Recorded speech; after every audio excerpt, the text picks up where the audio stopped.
আজ সকালেই বাবা বাজার থেকে কিছুটা লোটে মাছ নিয়ে এসে আবদার করলো যে আজকের লোটে মাছের তেল ঝাল খাবে। তাই প্রথমেই মাছগুলোকে পরিষ্কার করে ধুয়ে নিলাম। এরপর মাছগুলোকে নুন হলুদ মাখিয়ে 2 ঘন্টার জন্য রেস্টে রেখে দিলাম, যাতে মাছ থেকে এক্সট্রা জলগুলো বেরিয়ে যায়। এরপর কিছুটা ময়দা নিয়ে ময়দার মধ্যে অল্প একটু হলুদ আর সামান্য লঙ্কার গুঁড়ো মিশিয়ে মাছগুলোকে ময়দার মধ্যে কোট করে নিলাম। এরপর কড়াইতে তেল গরম হতে দিলাম। এরপর তেল গরম হয়ে যাওয়ার পর মাছগুলোকে ভালোভাবে ভেজে নেব। একটু কড়া করেই ভাজতে হবে। আর মাছের ভাজার সময় একটা লক্ষ্য রাখতে হবে যে মাছের এক পিঠটা হয়ে গেলে তারপরেই অপর পিঠে উল্টে দিতে হবে।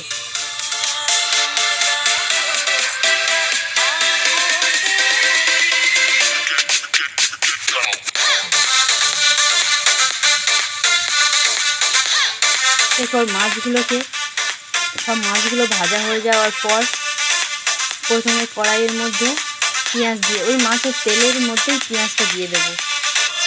এরপর একে একে আদা বাটা রসুন বাটা দিয়ে ভালোভাবে পেঁয়াজটা ভেজে নেব।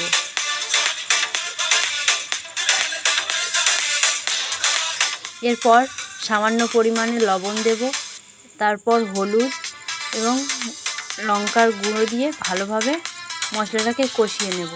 তেল ছাড়া পর্যন্ত মশলাটাকে কষতে থাকবো।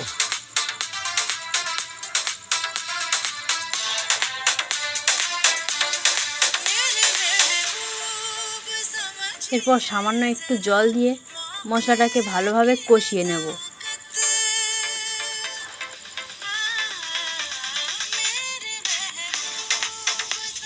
মশলা থেকে তেল ছেড়ে দিলেই এর মধ্যে দিয়ে দেব ধনে গুঁড়ো আর জিরে গুঁড়ো দিয়ে আবার তেল ছাড়া পর্যন্ত ভালোভাবে মশলাটাকে কষতে থাকবো। এরপর পরিমাণ মতো জল অ্যাড করব।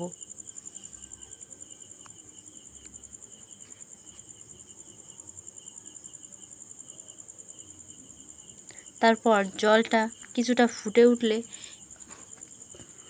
মাছগুলো দিয়ে দেব। এরপর আবার ফোটা পর্যন্ত কিছুক্ষণ অপেক্ষা করব।